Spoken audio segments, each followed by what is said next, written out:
মত বিনিময় সভায় আজকে আমাদের মাঝে উপস্থিত আছেন মাননীয় বিসমিল্লাহির রহমানির রহিম ভোটার তালিকা হাজার নির্বাচন অফিসার এবং সহকারী নির্বাচন অফিসার বৃন্দ তালিকা প্রণয়ন করা অত্যন্ত প্রয়োজন।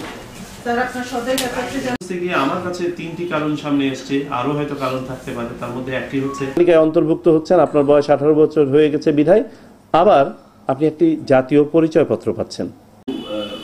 না হন তাও আপনার তো অন্তত সন্তুষ্টি থাকবে যে আপনি গিয়েছিলেন। সদয় কাছে জানাচ্ছি যে ভোটার তালিকা একটি দেশের গণতান্ত্রিক কাঠামোর ভিত্তি বলা হয়েছে জন্ম নিবন্ধনে যে নামটা আছে এইটা অথবা দিয়ে করেছেন মুসলমান হয়েছেন ওই নামই সে জন্ম সনদ নিতে পারে, সেই ক্ষেত্রে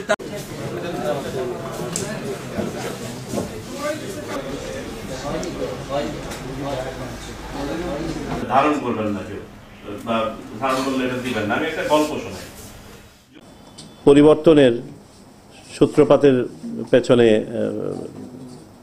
কাজ করেছে, তার মধ্যে অন্যতম হচ্ছে আমাদের ভোট ব্যবস্থা ভেঙে পড়া, নির্বাচন ব্যবস্থা ভেঙে পড়া।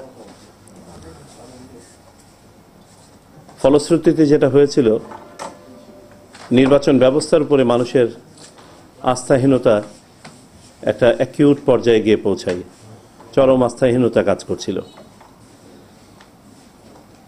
এইরকম একটা পরিস্থিতিতে ছাত্র জনতার রক্তের উপর দাঁড়িয়ে বর্তমান নির্বাচন কমিশন দায়িত্ব গ্রহণ করেছে একটা ভালো নির্বাচন উপহার দেওয়ার প্রত্যয় নিয়ে। আমি মনে করি নির্বাচন কমিশন শুধুমাত্র সামনে থেকে নীতিমালা প্রণয়ন থেকে শুরু করে দিক নির্দেশনা এবং নেতৃত্ব দিতে পারে, তবে মাঠ পর্যায়ে আমরা সবাই এখানে উপস্থিত যারা আছি কোনো না কোনোভাবে একটি সুষ্ঠু নির্বাচন অনুষ্ঠানের জন্য দায়বদ্ধ। যদি নির্বাচন প্রশ্নবিদ্ধ হয়, বিতর্কিত হয়, তাহলে এটার সাথে সংশ্লিষ্ট সকল ব্যক্তি এবং প্রতিষ্ঠানের ভাবমূর্তিও ক্ষুণ্ণ হয়, ভুলুণ্ঠিত হয়।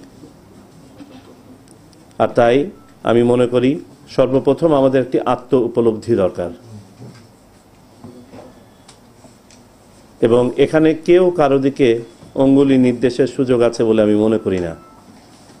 আমাদের সবাইকে, যারা নির্বাচন ব্যবস্থাপনার সাথে সম্পৃক্ত, জড়িত, তাদের সবাইকে ভাবতে হবে আমি দায়ী।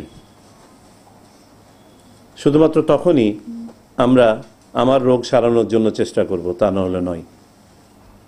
আমরা যদি একে অপরের দিকে অঙ্গুলি হেলন করি, অঙ্গুলি নির্দেশ করি, তাহলে এই সমস্যার সমাধান হবে না। এটি হচ্ছে আমার প্রথম বক্তব্য। দ্বিতীয় বক্তব্য হচ্ছে, আমরা এই পরিবর্তিত পরিস্থিতিতে আমাদের সামনে কতগুলো অসাধারণ সুযোগের সৃষ্টি হয়েছে।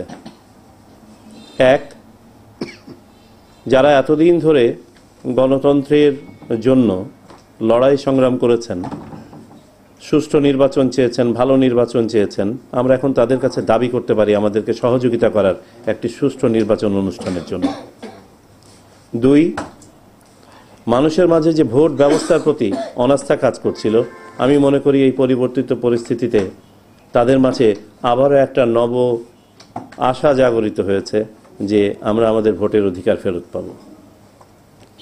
আর তিন, আমি মনে করি ভোট ব্যবস্থাপনার সাথে যত ব্যক্তি এবং প্রতিষ্ঠান সম্পৃক্ত আছেন, তাদের সামনে একটা ওয়ান্ডারফুল অপরচুনিটি এসছে আমাদের স্ব স্ব ভাবমূর্তি পুনরুদ্ধার করার।